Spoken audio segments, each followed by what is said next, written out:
नमस्ते, आप सभी का स्वागत है आज के इस कार्यक्रम में। सभी से अनुरोध है कि कृपया चैनल को लाइक कर लें, चैनल को सब्सक्राइब कर लें, वीडियो को लाइक कर लें और क्यूआर स्कैन करके हमारा पत्रम पुष्पम सहयोग भी करते रहें। आज हमारे साथ हैं तिलक देवेश्वर जी। आप सभी जानते हैं तिलक देवेश्वर जी को और बहुत लंबे समय तक भारत सरकार के साथ रहे, कैबिनेट सेक्रेटेरिएट में रहे हैं, एडिशनल सेक्रेटरी और जो सिक्योरिटी काउंसिल है उसमें भी बहुत समय तक आपने अपनी सेवाएं दी हैं।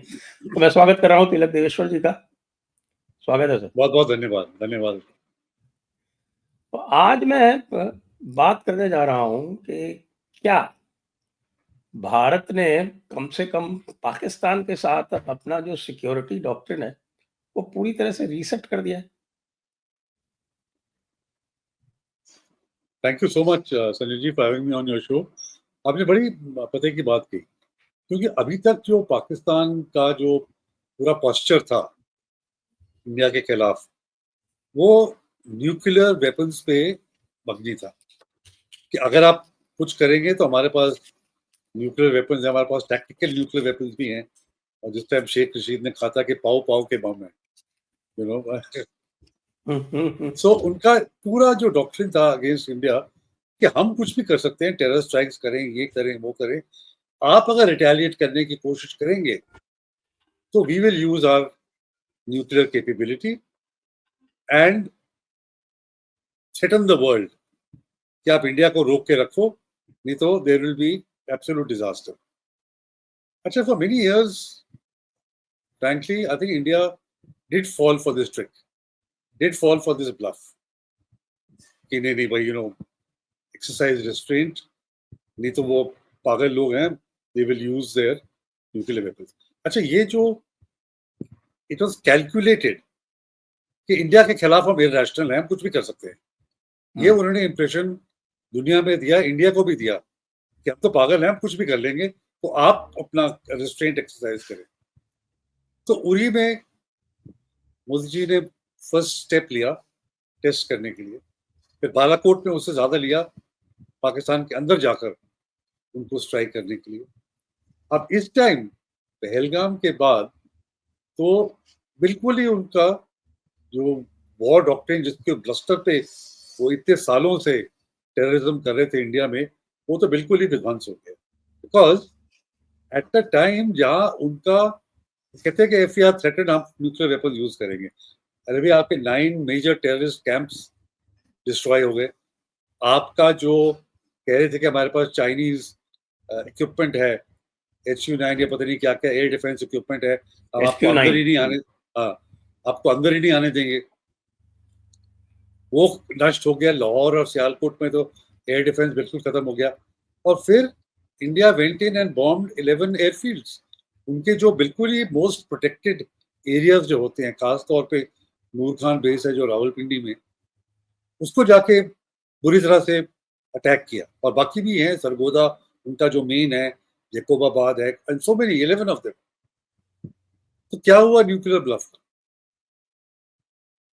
तो इंडिया प्रूव्ड, और ये मैं कहता हूं कि बड़े करेज की बात है कि that you take on the main doctrine जो है पाकिस्तान कि हम आपको के खिलाफ न्यूक्लियर वेपन यूज करेंगे। हालांकि उन्होंने शहीन मिसाइल फायर की थी, लगता है कि 2 उन्होंने फायर की थी। अब Shaheen missile as you know is nuclear capable, ये कन्वेंशनल थी, but still we were able to block it. तो जो पाकिस्तान का पूरा जो वॉर की जो थ्योरी थी उनकी, वॉर की doctrine against India, I think that has been totally demolished. They will have to go back to the drawing board. उनको फिर से सारी प्लानिंग, सारी इसकी अगर ये रिव्यू करते हैं, they will have to do it right from scratch. जी, और इसी के साथ साथ ये भी क्या कह सकते हैं हम कि चाइना के साथ भी रीसेट हो गया, क्योंकि चाइना जो है वो अपनी सारी प्लानिंग और अपने सारे एक्सपेरिमेंट्स पाकिस्तान के माध्यम से कर रहा था, लेकिन उसकी पूरी की पूरी वेपनरी इनकेपेबल साबित हुई। तो चाइना के साथ भी भारत का सिक्योरिटी डॉक्ट्रिन जो है वो रीसेट हो गया। नहीं, ये बड़ी इंपॉर्टेंट चीज है।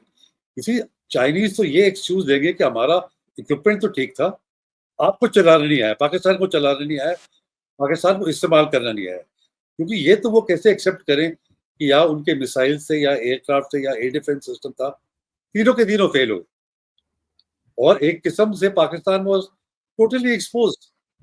ये तो हालांकि इंडिया की शराफत है कि हमने सेसेशन ऑफ हॉस्टिलिटीज मान ली। अगर 2 दिन और उनकी टुकाई करते तो पाकिस्तान को तो बिल्कुल ही बुरा हाल होना था। तो चाइना को भी, और जो मैसेज गया है साउथ ईस्ट एशिया और बाकी कंट्रीज अफ्रीका में, कि जो चाइनीज इक्विपमेंट डील करते हैं, चाइनीज इक्विपमेंट खरीदते हैं, और चाइना जो सबको सप्लाई करता है, उनके लिए जो मैसेज गया है वो भी क्वाइट स्टन्ड। अब ऊपर से चाइना कह रहा है हम आपको J-35 देंगे पाकिस्तान को। J-35 is totally untried, untested. मुझे नहीं लगता कि पाकिस्तान चाइनीज एयरफोर्स के पास भी इसकी ज्यादा ना, कैपेसिटी नहीं, चाइनीज एयरफोर्स ने उसको यूज ही नहीं किया, वो तो J-20 यूज यूज ही नहीं करती किया। तो ये भी पाकिस्तान को भेजे, यहाँ से एक्सपेरिमेंट करें, अनट्राइड है। तो ये चाइना को बहुत बड़ा धचका लगा है इसमें। और सबसे, I mean in terms of equipment, सबसे बड़ा विक्टर तो रशिया है, क्योंकि रशियन इक्विपमेंट जो है, खासतौर से जो BrahMos missile and S-400 have performed remarkably well। तो सब जगह रशियन इक्विपमेंट और वेपन्स की जय जयकार है। चाइना का और यूएस का ऑल्सो कहते हैं कि F-16, 4 F-16, 2 in the air and 2 on the ground were hit। So I think the US Bahadur must be also pretty upset। US पे हम अभी आएंगे। पहले तो हम ये भी डिस्कस कर लेना कि हमारा इंडिजिनस जो सिस्टम है, स्पेशली जो इंटीग्रेटेड एयर डिफेंस सिस्टम है, integrated air command and control, IACC वाला जो है, वो हाँ, तो that I think that was the hero of the, you can say man of the match. बिल्कुल। और जो इंटीग्रेशन की थी, कोई जैसे कोई समझा रहा था, ये नाविक का जो सिस्टम है एंड आकाश मिसाइल्स, इन सब को जितना स्ट्रॉन्ग ड्रोन अटैक्स पाकिस्तान की तरफ से आए तीनों रातों में, वो 300 to 400 drones at a time, drone swarms जो थे, kept coming and India kept destroying them all। तो बड़ी कैपेबिलिटी थी। So Indian air defense has now really come of age, using indigenous, most of the equipment was indigenous। तो इससे बहुत फर्क पड़ गया। And then your Akash missiles, बाकी जो आपके सिस्टम्स हैं जो इंडिजिनसली डेवलप किए गए हैं, और indigenously and people, other people don't know किस तरह के हमने किया। बिकॉज आप ही के प्रोग्राम में कोई एक्सप्लेन कर रहा था कि दे यूज सैटेलाइट नेविगेशन, वो भी हमारी सैटेलाइट्स है, so they could not be detected. The Chinese system could not detect, and the Chinese system was became absolutely defunct। So I think a lot of credit goes to the indigenous effort, आत्मनिर्भर का जो emphasis दिया गया है, made in India का जो emphasis दिया गया है, made a huge difference. And Pakistan now, China could understand कि ये हो क्या रहा है। आई मीन अगर आपका पूरा एयर डिफेंस लाहौर और सियालकोट का दूसरे दिन में खत्म हो जाए, तो आप तो यू आर सिटिंग डक। वही मैंने कहा, इंडिया की शराफत थी कि अदरवाइज आप लाहौर में जाके वो कोर कमांडर 4 कोर के घर को भी फिर से डिमोलिश कर सकते थे। एक बार तो पीटीआई ने किया था in 2023। We could have done the same thing because they had no capability to withstand. तो हमारी शेलिंग रेंज में थे सर, हाँ, वो तो हमारी शेलिंग रेंज में थे। हाँ, बिल्कुल बिल्कुल। अच्छा, इसमें एक और भी चीज है, जो पाकिस्तान का जो न्यूक्लियर डॉक्ट्रिन था, उन्होंने जो अपनी तथाकथित सो कॉल्ड जो रेड लाइन्स उन्होंने ड्रॉ कर रखी थी, और उस रेड लाइन में ये था कि भाई अगर हमारा पानी रोका गया तो हम न्यूक्लियर अटैक करेंगे, अगर हमको इनकेपेसिटेट कर दिया गया तो हम न्यूक्लियर अटैक करेंगे, या हमारे कराची को ब्लॉक कर दिया गया तो हम न्यूक्लियर अटैक करेंगे। मोटा मोटा ये 3 उनकी रेड लाइन्स बोली जाती थी। तीनों ब्रीच हो गई इस बार, किया कुछ भी नहीं, बिल्कुल सीज फायर के बिल्कुल। लिए अपील कर दी बस आके कि भाई अरे भाई रोक दो, अब हम नहीं करेंगे। इसी पहले ही 24 अप्रैल को, 23 अप्रैल को इंडिया ने पानी को ट्रीटी को अबेयंस में रखा। तो आपने बड़ा उसका शोर मचाया हुआ था, it be treated as act of war. तो करो ना, फिर कुछ करके तो दिखाओ। Then their major cities were threatened. Malir जो कराची के पास में है, that was attacked. So as you rightly said, their red lines were breached. ये है ना कि we called their nuclear bluff. इतने सालों से जो कह रहे थे कि हम ये करेंगे या वो करेंगे, so they all this has been breached by India. अब उनको नए सिरे से सोचना पड़ेगा कि अब हम किस तरह प्लानिंग करें अपनी, कि और मोदी जी ने तो बिल्कुल कह दिया है कि any act of terror will be treated as an act of war. तो पाकिस्तान को तो मालूम है कि अश्योर्ड रिटेलिएशन आएगा अगर हमने दोबारा कुछ चीज की, assured attack. So what do they do now? अब वो क्या कर सकते हैं? मुझे नहीं लगता कि वो टेरर इंफ्रास्ट्रक्चर जो जड़ है, तो टेरर इंफ्रास्ट्रक्चर को वो रिमूव करेंगे। वो कर भी नहीं सकते, क्योंकि इतने जिहादी को जो पाले हुए इतने सालों से, उनका क्या करेंगे? They will also become like TTP. अच्छा, इंडिया में जिहाद नहीं है तो पहले पाकिस्तान में तो जिहाद करो। तो उनको डिफैंग कैसे करें? उनको डी रेडिकलाइज कैसे करें? इनके पास कैपेसिटी है? मुझे नहीं लगता इनके पास कोई कैपेसिटी भी नहीं है और कैपेबिलिटी भी नहीं है। तो they are in a bind कि अगर हमने फिर से कोई टेरर अटैक किया तो इंडिया की तरफ से assured it will be treated as an act of war and they will be an assured reaction. Nuclear bluff ये हैज बीन कॉल्ड। तो अब हाँ, उनके लिए और ये ऑप्शन तो क्या कहा बचा? भी, मोदी जी हाँ, ने जो अपने डॉक्ट्रिन ले लिया, now there is Modi doctrine. पहले यस, एक सिक्योरिटी डॉक्ट्रिन होता था, अब मोदी डॉक्ट्रिन है। बिल्कुल। लेकिन ये लोग ज़रूर कह रहे हैं कि साहब कि मोदी डॉक्ट्रिन जो है, उसमें थ्रेशोल्ड बहुत नीचे है। अब एनी एक्ट ऑफ टेरर, अब ये स्पेसिफाई नहीं किया गया किस तरह का terror act, how many casualties, कहां पर। Simple thing, any act of terror. तो दैट लोअर्स द थ्रेशोल्ड ना? बिल्कुल, इंडिया जब बिल्कुल। चाहे तब उठा के मारना शुरू कर दे। हाँ, बिल्कुल, बिल्कुल। और ये प्रूव हो गया है कि जो इंडियन की कन्वेंशनल कैपेबिलिटी है, that is far far superior to Pakistan conventional capability और the capability to absorb attacks. Pakistan की वो कैबिलियत नहीं है कि they can absorb India's conventional capability, या कोई ड्रॉ हो जाए 65 में जैसे हुआ था और something like that. India's conventional capability is far superior. और अभी तो हमने सिर्फ मेरे ख्याल 10 या 15% ही अपनी कैपेबिलिटी यूज की या दिखाई है। हाँ, बिल्कुल, वेरी लिटिल। अच्छा, इसमें आप ये यूएस का रोल क्या देखते हैं?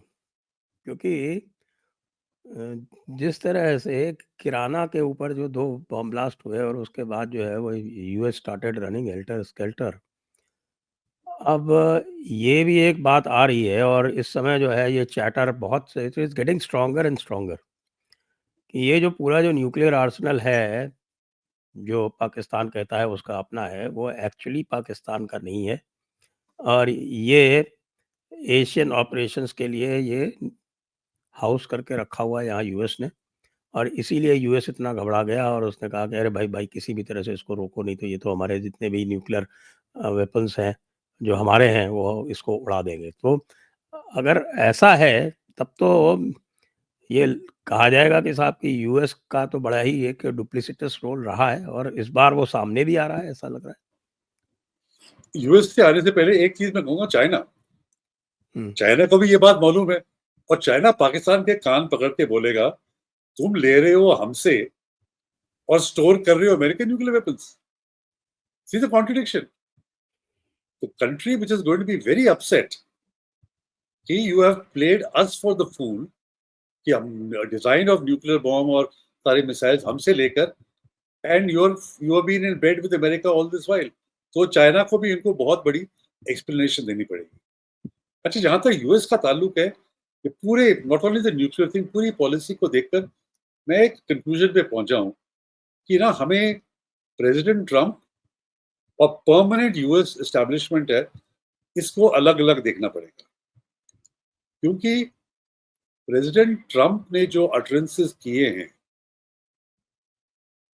9th 10th announcing cease fire, I will mediate on Kashmir, ये तो 1500 साल से लड़ रहे हैं और मैं करके ट्रेड उनको दे दूंगा।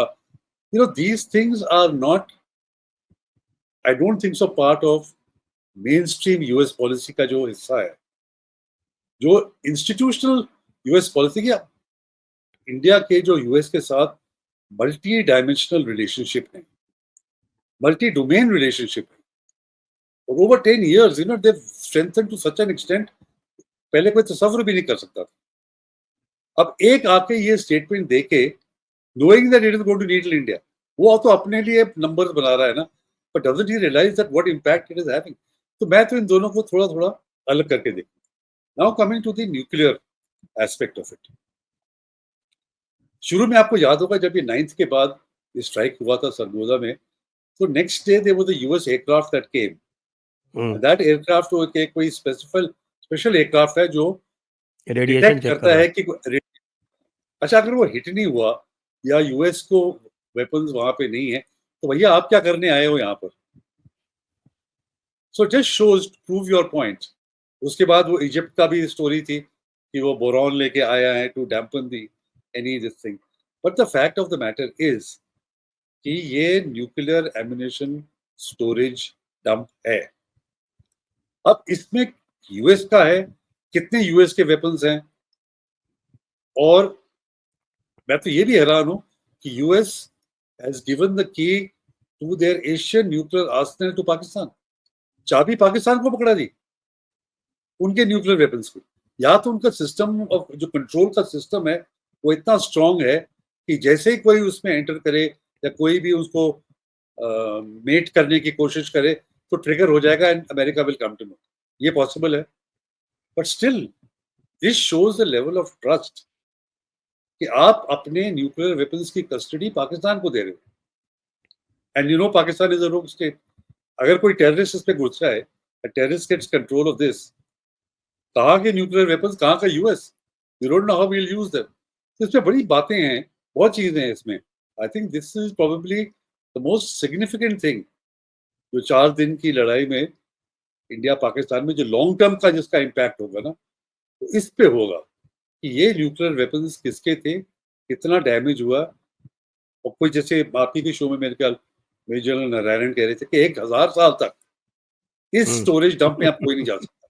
अगर रेडिएशन हाँ। हुई है, nobody hmm. can go there for the next 1000 years.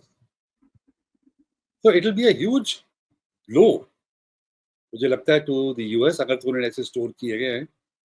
And no wonder कि पहले तो उन्होंने एक दिन पहले कहा क्या कि हमारी लड़ाई नहीं है, हमारा कोई इंटरेस्ट इस पे नहीं है। एक दिन बाद वो कहते हैं नहीं नहीं, सीज फायर करो, सीज फायर करो, सीज फायर करो। तो obviously there is more to कुछ इट तो देन हुआ मीट्स द है आई। भाई, कुछ कुछ तो तो हुआ है जिससे यूएस बहुत परेशान हो गया है। बिल्कुल बिल्कुल, और इसका जो रैशनल एक्सप्लेनेशन वही है जो आपने कहा था। कि यूएस जो है वो अपनी वेपनरी यहाँ रख रहा था। एक्चुअली अगर देखा जाए ना तो पहले की जो बात हुई थी, जैसे 98 में जब भारत ने अपना न्यूक्लियर एक्सप्लोजन किया था और उसके महीने भर के अंदर अंदर पाकिस्तान ने कर लिया था, that itself it looks very suspicious कि भाई इतनी इनके पास क्या कैपेसिटी थी कि इन्होंने फटाफट कर लिया। और वो मुझे लगता है वो चाइनीज का था। वो जो पाकिस्तान ने जो न्यूक्लियर एक्सप्लोजन किए हैं वो चाइनीज के थे। तो ये डबल गेम खेल रहा है ना, एक तरफ से चाइना का भी ले रहा है और यूएस को अलाउ किया हुआ वो स्टोर करे। So I think they have to give an explanation to the Chinese also. America का तो जो करेगा करेगा, पर पहले चाइनीज पूछे कि बेटा ये क्या किया तुमने, क्या हमारे साथ ही तुम चालाकी इतनी कर रहे हो, सब कुछ हमसे लेकर, and you are in bed with the Americans. अच्छा, इसमें और भी देखें आप, जो चीज़ें और भी संदेह उत्पन्न करती हैं, वो एक ये है कि सबसे ज़्यादा परेशानी इनको हुई जब भारत ने नूर खान और ये इनका जो मशाफ एयरबेस सरगोधा वाला और वो जैकोबाबाद वाला, इनको तीनों को हिट किया, क्योंकि ये तीनों स्पेसिफिकली यहाँ पे अमेरिकन वेपनरी ही हैं, क्योंकि जहाँ अमेरिकन वेपनरी है वहाँ चाइनीज रखनी अलाउड नहीं है इनको। और स्पेशली जो रावलपिंडी थी ना, वो तो न्यूक्लियर कमांड अथॉरिटी का वहां पे है ऑफिस। जी हाँ। तो जितना भी कंट्रोल है, जो command and control of nuclear assets अपने भी और अमेरिकन के भी, that is all based in Rawalpindi. तब अमेरिकन को और उसके बाद Sargodha and then in Jacobabad. अच्छा, इन तीनों में F-16 भी हैं। अगर किसी को F-16 यही मीट रखते हैं करना ये? है, हाँ, अगर उन पे मिसाइल कोई दागनी है, यूएस को भी अगर चाइना के खिलाफ कभी भी करा तो वो सब तो यहीं पर है। और वो तीनों अगर डिस्ट्रॉय हो गए तो अमेरिका बहादुर करेगा क्या चाइना के खिलाफ? That is why they got so worried. Pakistan का अब भी ये कमाल मुझे है नहीं कि पता। साहब चाइना के खिलाफ मिसाइल जो है वो चाइना से 80% वेपन खरीद रहा है, चाइना के हाँ, साथ सीपेक बना रहा है, चाइना से दोस्तियां बढ़ा रहा है, चाइना से सब कुछ ले रहा है और साथ में अमेरिकन न्यूक्लियर वेपन स्टोर कर रहा है। This is typically Pakistan, typically Pakistan.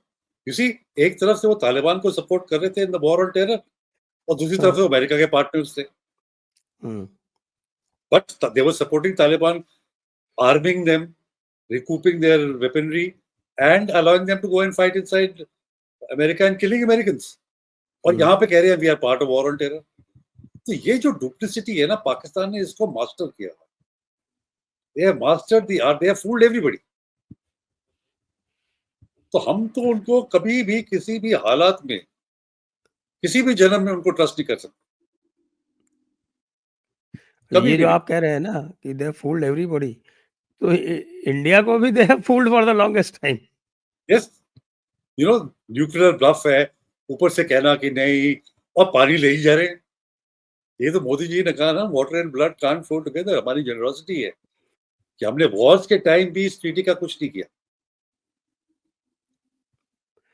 But we अच्छा, बिकेम हमने फूल्स। पिछली बार जो था वो थोड़ा बहुत आपके साथ बातचीत की थी, तब इंडस वाटर ट्रीटी का डिस्कशन किया था और उसी कॉन्टेक्स्ट में पाकिस्तान के जो 4 टुकड़े होने की बात थी उसको भी डिस्कस किया था। Now after 3 weeks, more than 3 weeks, अब आप ये कैसे देखते हैं जो इंडस वाटर ट्रीटी वाला जो है, क्योंकि भारत तो इस पे बिल्कुल अब इनफ्लेक्सिबल है, वो कह रहे हैं कि बात ही नहीं करनी हमको इसके ऊपर। तो फिर पाकिस्तान के पास क्या ऑप्शन रहते हैं? तो अब अपना रीसेट भारत के साथ रिलेशंस का वो कैसे करेगा? देखिए, वो रीसेट तो भारत के साथ बात की बात है। अब जो सिंध में जो प्रॉब्लम शुरू हो गई है, किसी एक तो 6 कैनाल लेने की प्रॉब्लम थी, उसके ऊपर जो पुलिस ब्रुटैलिटी हुई है, so now Sindh is up in arm. मैं कल विजुअल्स देख रहा था, very serious, police had to resort direct firing. और ये प्रोटेस्ट सब जगह हो रहे हैं। एंड फ्रॉम एंटी पंजाब, ये प्रोटेस्ट अब ग्रेजुअली एंटी पाकिस्तान हो रहे हैं। तो एक तरफ आपका बलूचिस्तान की प्रॉब्लम है, एक तरफ तहरीक तालिबान टीटीपी की प्रॉब्लम है, अब सिंध में भी ये प्रॉब्लम आ गई, and all because of Syed Asim Munir कि यहाँ पर हम कमर्शियल एग्रीकल्चर करेंगे चोलिस्तान डेजर्ट में। अरे भैया, पानी नहीं है, you can not do it. और वो तुम सिंध का पानी ले रहे हो, वो बेचारे वैसे ही तकलीफ में हैं, बट आप उनका पानी ले रहे हो। सो एक तो ये हो गया। दूसरा, how does Pakistan now talk to India on Sindh, on the Indus river? जैसे you said, India is very flexible, they made it very clear कि क्रेडिबली हमको देखना है कि आपने टेररिज्म डिसमेंटल किया है। जब तक आप वो नहीं करेंगे, and you see India is keeping to the letter, if not the spirit of the Indus water treaty. हमने झेलम, चिनाब और इंडस का पानी को अभी टच नहीं किया है। हम तो पहले ये कह रहे हैं कि जो सतलुज का पानी अभी जा रहा है उसको पहले तो रोके ना, रावी का तो रोक दिया है, सतलुज का पानी है, पहले उसको रोको। उसके बाद you speed up Ratle and Krishnaganga, which you are allowed to keep. तो gradually we are also doing it. Problem is कि हम उनको अब कोई इंफॉर्मेशन नहीं दे रहे। तो उनको ये मालूम नहीं कि झेलम में आज पानी आएगा या 3 दिन के बाद पानी आएगा। So they can not plan the agriculture. आप, you are an expert, you know how difficult it is. अगर फार्मर को मालूम ही नहीं कि 3 दिन तक पानी नहीं आएगा तो क्या बोझेगा वो, ही विल हैव अ प्रॉब्लम। तो ये डिफिकल्टी पाकिस्तान को इमीडिएटली है। कैनाल्स और का मुझे भी तो लगता है, गड़बड़ हो जाता है ना, अगर कैनाल्स में हाँ, पानी का फ्लो लगातार नहीं होता है तो फिर बिल्कुल उसको रिचार्ज करने में, वापस लाने में, एक दिन आपने चला दिया, एक दिन नहीं चलाया, तो वो फ्लो बनता ही नहीं है फिर। बिल्कुल। और दूसरा, अभी वो खरीफ का सोइंग सीजन है, पहली खरीफ सोइंग सीजन। अब इसमें अगर फार्मर्स को पानी नहीं मिलेगा तो वो कैसे बोएगा? अब बोएगा नहीं तो वो कास्ट कैसे करेगा? सो these are the problems and people are raising it. National assembly में somebody raised it कि भाई 90% पानी हमारा तो इंडस से आता है, इंडस वाटर सिस्टम सारे रिवर्स को मिला के। अब उसको ही अगर आप डिस्ट्रप्शन कर दोगे तो what will be the fate? है तो अब लोगों ने आवाजें उठाना शुरू कर दी हैं और इसको the government and the army will have to pay heed to this and they will have to find some way।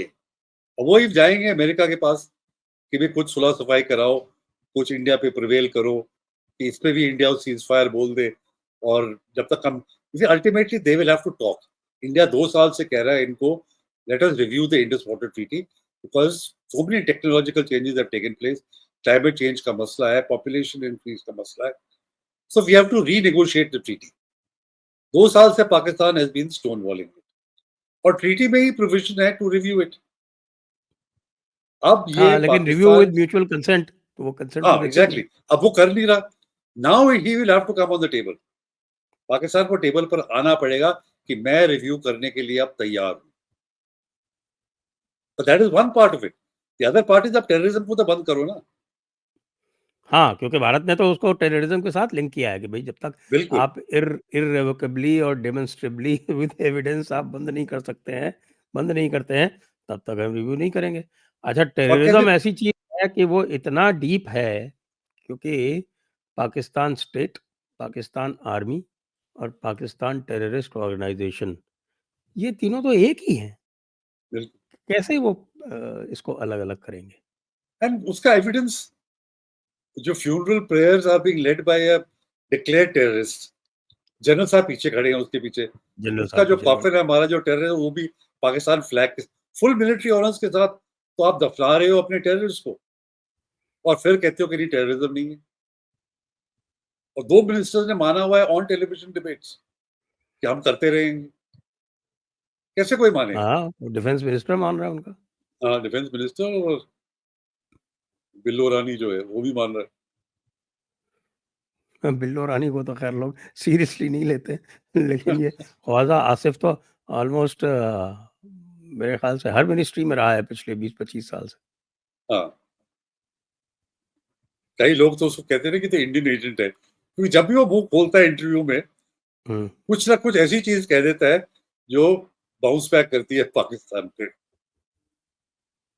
अब जैसे उसने करेक्ट। कहा इंटरव्यू में उसने पूछा कि 5 Indian planes have been shot down, so the interview asked तुम्हारे पास प्रूफ क्या है?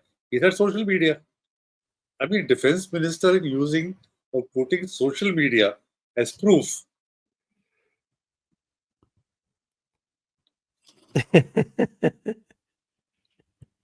It's quite hilarious. थोड़ा सा यूएस के बारे में बात कर रहे हैं। आपने जैसा कहा कि भाई we have to treat the US permanent establishment and the president differently, लेकिन जिस तरह से हमारे ट्रम्प बाबू जा रहे हैं, खाली इंडिया की बात नहीं है, उन्होंने तो पूरी दुनिया को अपना दुश्मन बना लिया है। कभी ईयू के खिलाफ तलवार चला देते हैं, तो कभी चाइना के खिलाफ किसी दिन तलवार चला देते हैं, किसी दिन पीछे हट जाते हैं, कभी भारत को ही कुछ बोल देते हैं, और कभी जो है वो गिफ्ट ले लेते हैं $400 मिलियन का।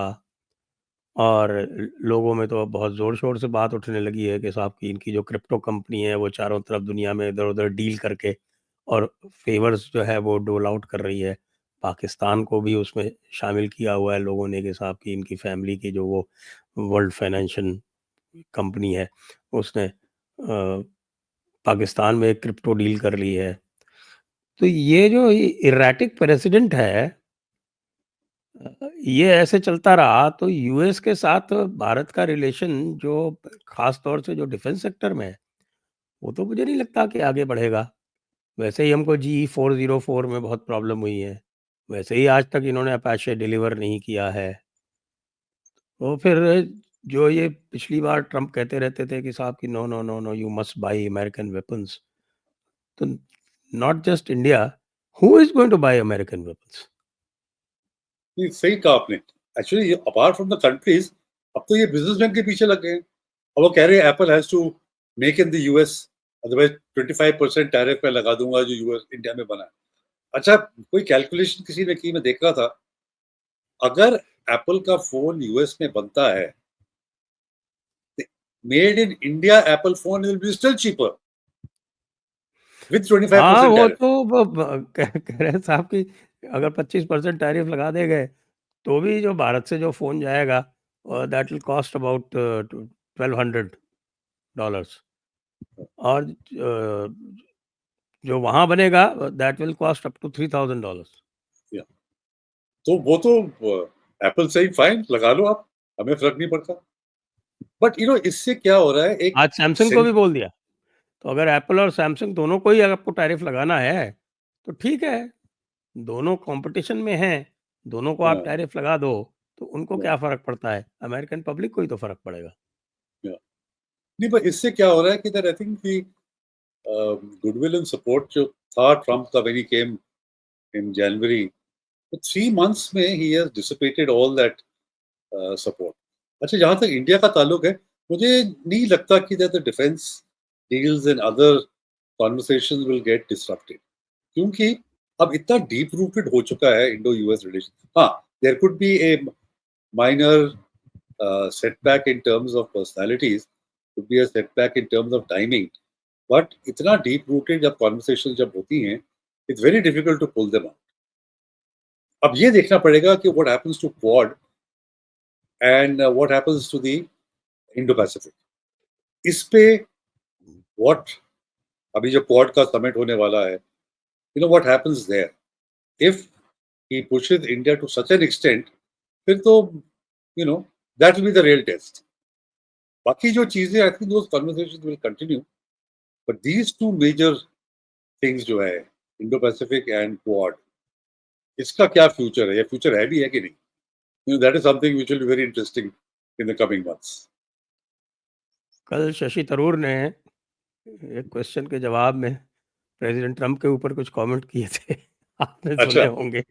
नहीं नहीं, मैंने नहीं सुने। तो उसको लोगों ने पूछा ट्रम्प के बारे में, तो वो जैसे he has this gift of the gab. He said, "No, it is not proper for me to comment on any uh, political figure in a foreign country. But then, since I have spent a long time in the United States and I have met at least 4 presidents, 2 of them were Democrats, and I have met the 2 Bushes and I've met Clinton, and I've had long conversations with them. Obama, not as long, brief, but yes. But yeah, their understanding, their political heft, the word he used, their political heft and intellectual ability and gravitas were of a far higher nature, which I don't think the present person has. ये उसका exact, Punjabi में ज़्यादा कहते कुछ हैं, कह भी नहीं सकते। उसने पहले ही अपना वो शशि थरूर ने कि look, I am speaking as an Indian parliamentarian, I am not a member of the government. इसको पंजाबी में कहते हैं भिगो कर जुत्ती मारना, यू नो। तो ये जो पूरे जो कमेंट किया है ट्रम्प के ऊपर शशि थरूर ने, वैसे मेरे ख्याल से तो ज़्यादातर लोग पूरी दुनिया में यही सोच रहे हैं, क्योंकि आपने यू मेंशन्ड टिम कुक, आज सैमसंग का किया, उसके अभी उनका जो सबसे बड़ा ट्रैक्टर मेकर है जॉन डियर, वो जॉन डियर को बोला कि if you don't make in America तो I will put 200% tariff on you. Oh my god. उसने कहा ठीक है, आई एम शटिंग ऑपरेशंस। मैं अमेज़न के बारे में भी कुछ सुन रहा था। अमेज़न को भी कहा कि अमेज़न ने कहा कि ठीक है Amazon, I am moving out. Walmart को ज़रा तंग किया तो वॉलमार्ट ने 1500 लोग जो है वो ले ऑफ कर दिए। तो इनका जो एक केवल और केवल फॉरेन पॉलिसी का, they have just single dimensional foreign policy, and that is tariff, tariff and more tariff. That doesn't seem to be working. And और you can't, in the ham-handed it is manner he's, destroying the global financial system. yeah, जब and the इस तरह tariff ham-handed लगाया manner था in which पहले, he's doing it, तो कोई $10 trillion जो थे वो $10 trillion in value were destroyed. बाद में जब उसको कम किया तो $4 ट्रिलियन में रिकूप्ड। अभी मैं सुन रहा था जेफरे सैक्स को, वो जेफरे सैक्स कह रहा है कि ये जो है, ये जो बोलता है ना कि साहब कोई टैरिफ से सब कंट्रोल कर लेगा, इसका जो है वो आइडेंटिटी बोलते हैं, और इसको मैं अपने जो कोर्स है मेरा इंटरनेशनल फाइनेंस का, उसके डे 2 में पढ़ाता हूँ, and Trump never made it to day 2 it seems. अच्छा, it's a very simplistic view. You see, this is not a complex view. The world is so complex. There's so many factors. अगर आपका simplistic view है black and white, मेरा कहना माने तो मैं tariff लगा दूंगा. You know, world has moved on from that simplistic system. अब इंडिया को भी यही कहा ना, oh I told them I will not do trade with you if you do not do ceasefire, and if you do ceasefire I will do a lot of trade with you. अब ये किसको, he doesn't know किससे बात कर रहा है, किसको धमका रहा है. और मोदी जी हैं, शहबाज शरीफ नहीं है. और आप देख लीजिए डेलीगेशंस को जो ब्रीफ किया गया है, या जो फॉरेन मिनिस्टर इस समय यूरोप में बैठ के जो चीजें सब कह रहे हैं, तो in his own polished way they are just telling Trump to buzz off, Yeah. If Trump understands that language. और कितनी बारी बोला है, I think mister Jaishankar has said this is a bilateral matter, we will deal with it only bilaterally. किसी third country या third party की इसमें कोई गुंजाइश ही नहीं. और वो ना सुने ना माने, खास तौर से एक आई थिंक डेनमार्क में बोला था एक इंटरव्यू में, जहाँ पे ये बोला कि there is no link between security, national security and economic prosperity. It is not either or, कि भाई इकोनॉमिक सिक्योरिटी जो है और इकोनॉमिक प्रॉस्पेरिटी वो हमारे नेशनल सिक्योरिटी के कॉस्ट पे हो सकती है, या वाइस वर्सा। अब इससे ज़्यादा कोई क्लियर मैसेज तो देता नहीं, मुझे नहीं लगता कि जिस तरह का उसका नेचर है, तो उसके जो स्टाफ है वो उसको प्रॉपर्ली एडवाइस भी कर पाता होगा, क्योंकि ही इज ऑलवेज, सब डरते होंगे ना, सब डरते होंगे क्योंकि उसका कुछ भरोसा नहीं. हाँ, वो कब फ्लाई ऑफ द हैंडल हो जाएगा कुछ पता नहीं उसका। तो इस पूरे पर्सपेक्टिव में अब आप क्या देखते हैं, आगे जो है वो इंडिया पाकिस्तान और इंडिया चाइना, ये अब आगे कैसे चलेगा? क्योंकि मुझे ऐसा लगता है कि there has been a fundamental reset, और specially because India has proved its military progress, क्योंकि जो हमने अपनी जो शक्ति दिखाई है वो of a very high order, very high order.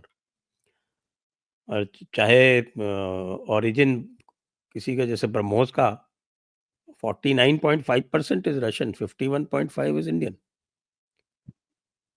BrahMos का या हमारे आकाश तीर का, हमारे पूरे जो ड्रोन्स वगैरह हैं जो इन्होंने इंडिजिनस जो ड्रोन थे, या जो हमारे इजरायली कोलैबोरेशंस हैं, उन्होंने तो पूरी दुनिया का जो एक तरह से मिलिट्री ऑर्डर है उसको ही हिला दिया है।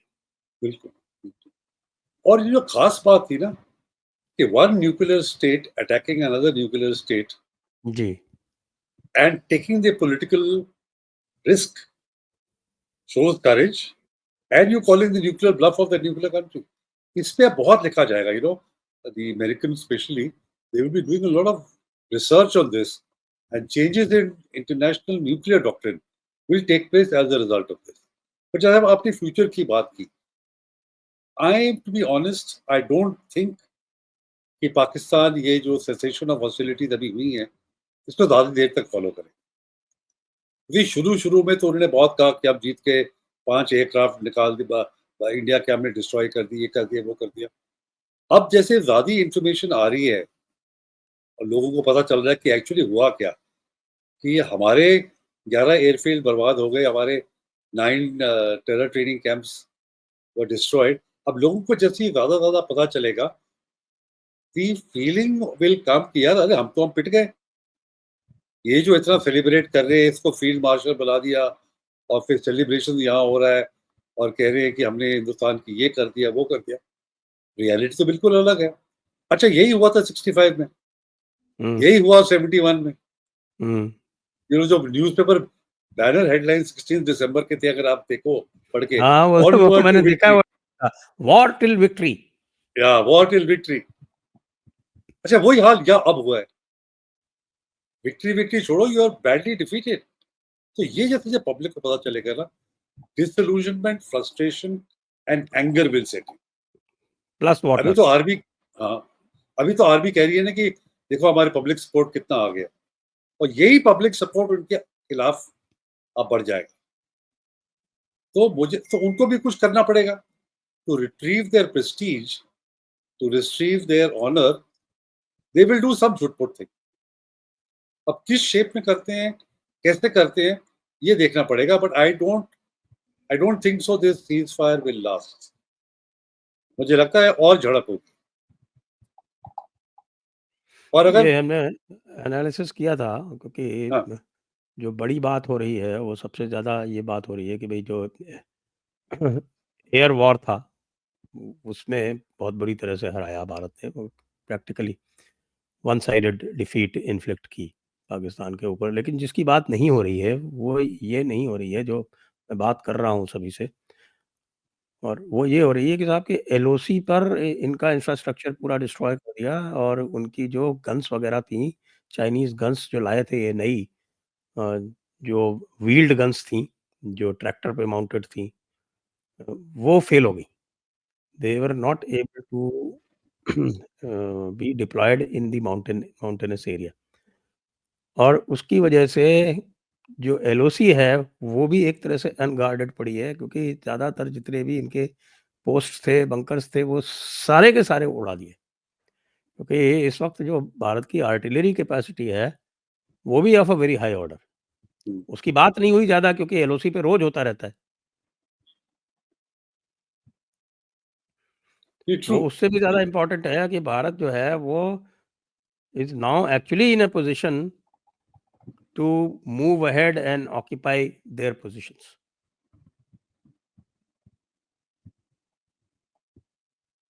So see, they will react on it in two ways. या तो हम प्रोटेक्ट करें जल्दी। अब जल्दी कैसे करेंगे अगर उनका सारा इतना इक्विपमेंट नष्ट हो गया है? और do something to divert India's attention away from it. अब to retrieve their prestige, you see these things आदि एलओसी के बारे में खास तौर पे ज्यादा चर्चा में आई नहीं है, मीडिया में भी नहीं आई। People have not written about it so much. मगर हाँ, जब वी ये डिड अ शो लोगों ऑन पे, दिस, हमने हाँ शो हाँ, किया नहीं, इसके ऊपर। मैं कह रहा हूँ जब पाकिस्तानियों को ये पता चलेगा, एक तो एयर एयर विक्ट्री, एयर पे डिसाइसिवली हार गए, अब ग्राउंड पर भी एलओसी में जो हम समझते थे कि वो समझते थे कि हमारी क्या कैपेसिटी है, कि वो भी अब नष्ट हो गया है। तो ये रेंटमेंट बहुत बिल्डअप करेगा आर्मी के खिलाफ। They will have to find some way कि ये इसको प्रेशर को रिलीव कैसे किया जाए और मोराल को बिल्ड कैसे किया जाए। अभी आप देखें, उन्होंने कहा कि हम बलूचिस्तान में ऑपरेशन शुरू कर देंगे। एक जो बेचारे बच्चों को मारा है, it was a false flag operation, basically it to was, divert attention, ये कहने के यस। लिए कि इंडिया ने किया है।